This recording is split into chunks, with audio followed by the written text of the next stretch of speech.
Hi everyone. Let's now have the last topic for this week, which is our thermodynamic analysis of systems. Yes.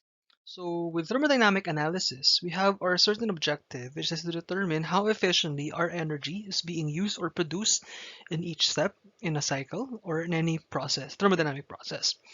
And also to determine the effects of inefficiencies for each step in the process. And we also need to quantify or determine where energy is wasted as a result of your process irreversibilities. So in some cases, you will find that we refer to this as the second law analysis of our thermodynamic systems. So gusto natin malaman saan ba na-generate ang pinakamadaming entropy sa isang step sa buong system natin or sa buong chemical or thermodynamic process. So when we are designing any particular process, okay, we want to push the limits for one of thermodynamics. Okay, so you want to design a cycle which is thermodynamically efficient. Okay, and for a process to be thermodynamically efficient, okay, we need to have your rate of entropy generation to be as low as it can be. Of course, we can never have a purely reversible process. It can never really happen. Okay, because the closer you push your system to uh, the reversible process or completely reversible process, it is highly possible na sobrang mahal ng mga equipment na kailangan mo, sobrang efficient, or even then, in real life, those are not actually feasible. So this is one way for you to analyze your system. So kung pwede mo siyang design as thermodynamically as efficient as possible, so why not? However, your final design will always depend on economics. Okay?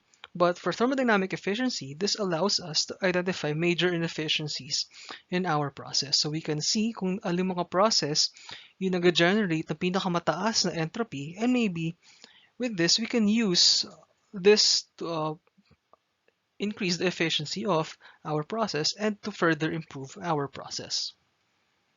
Okay, so for this particular case, we're going to analyze the second example for our ideal vapor compression cycle, pero meron tayong non-isentropic compressor.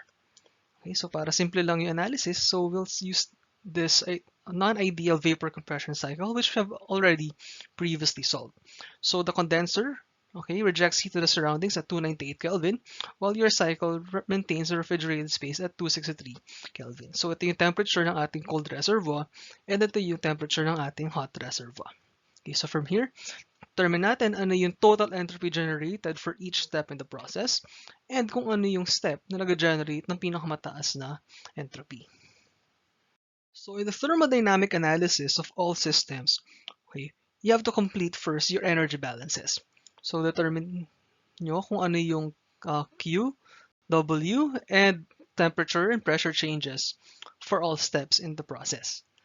Okay? So, ginawa na natin to for this particular cycle in our first lecture for this week.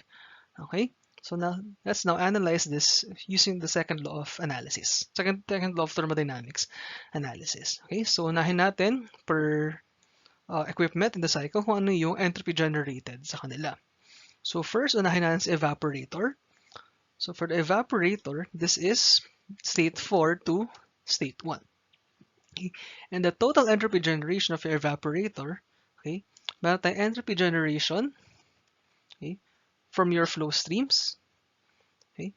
So delta S ng ating flow stream, okay, is equal to S1 minus S4 times the mass flow rate. Okay, so ito yung delta S ng flow stream. Pero meron din tayong delta S ng surroundings, which is from the cold space. Okay?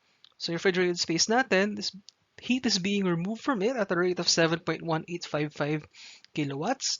So the rate of entropy generation or the rate of entropy change ng ating surroundings is negative QC. So negative 7.1855 kilowatts divided by the temperature of our space, which is 263 Kelvin. Okay? So from here, you can get the entropy generation of our evaporator to be 0.9262 joules per Kelvin, or watts per Kelvin, rather. Okay, so next, the compressor naman. So for compressor, the rate of entropy generation is just determined by the flow stream since we assume na adiabatic si compressor. So kung adiabatic si compressor, delta S ng surroundings for the compressor is equal to 0. So rate of entropy generation is just m dot times S2 minus S1. From here, Sgen is 1.8975 watts per Kelvin. Okay, so next up, sa condenser. So the condenser entropy analysis is similar to your evaporator. Okay, so for this, meron tayong dalawang term ulit. Entropy generation ng ating flow streams, which is S3 minus S2 times the mass flow rate, plus the entropy change of our surroundings, okay, which is QH over TH. Okay, and from here, you can now calculate, okay, the rate of entropy generation, which is 0.7492 watts per Kelvin. Okay, and last but not least, entropy generation of throttling valve. Okay, so dito, delta S ng surroundings is equal to 0 kasi wala naman tayong heat transfer dapat sa throttling valve. So delta Sgen is just delta S of your flow streams, which is m dot times S4 minus S3. So Sgen is 1.2820 watts per Kelvin. Okay, so to complete this, ayan, so we can now summarize the findings of our thermodynamic analysis. So lista natin yung equipment, tapos yung rate of entropy generation nila, and the fraction of the Sgen total entropy generated. And from here, you can see na pinakamataas rate of entropy generation is the compressor, okay, followed by your throttling valve, okay, and your evaporator, okay, and then last your condenser. Okay? So, ang laki ng impact ng 75% na isentropic efficiency dun sa ating compressor entropy generation. Okay? So, if you want to design a more thermodynamically efficient process, okay, so you have to ensure that your compressor is operating near isentropic conditions. Okay, so in real life, di talaga nangyayari yun, pero the closer you can get to 100%, okay, the better. Although 75% is a realistic estimation for the isentropic efficiencies of your compressor. Okay, yung throttling valve naman, okay, really cannot approach then again na ito ay completely reversible. Kasi if you replace this with an isentropic turbine, okay, produce ka ng work pero hindi nga talaga siya pwede kasi 'di ba saturated liquid ang inlet natin sa throttling valve. Hindi ka pwede mag-input ng saturated liquid sa isang uh, turbine. Okay, so it's not the best way to replace this process. So the throttling valve, medyo baka wala ka na masyadong choice dito. Sa compressor, design a better compressor maybe, or choose a better compressor if you can. Now for the evaporator and condenser, okay, we can decrease this somewhat, okay, by manipulating the operating pressure and the temperature of our evaporator and the condenser. Kasi diba, yung evaporator, it's around negative 18 degrees Celsius yung working temperature. Okay? And ang refrigerated space natin is at 263 Kelvin. Okay? So, ang evaporator natin, say this is at around 255 Kelvin. Okay? Malaki pa yung temperature difference ng evaporator dito sa refrigerated space. Okay? So, maybe, you can design your evaporator na mag-operate na lang siya around maybe 260 Kelvin. Okay?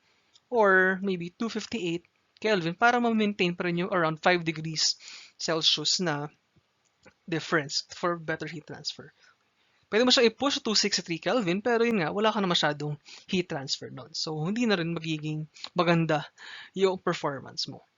So, the 5 degrees Celsius is a good rule of thumb to follow. So, you can push the limits up to that rule of thumb. So, kung 258 Kelvin, yung operating temperature ng evaporator, ma-reduce further yung entropy generation natin sa evaporator. And similar also with your condenser. So, condenser ay nagre-reject sa surroundings at 298 Kelvin. So, this is around 25 degrees Celsius. Okay, so 298 Kelvin. So, pwede natin gawin at 303 Kelvin yung operating temperature ng ating condenser. Okay, kung push natin yung limit na saktong 5 lang yung difference sila. So with that, mabalance natin yung ating feasibility process, okay, and the practicality actually of our process with some thermodynamic considerations. Okay.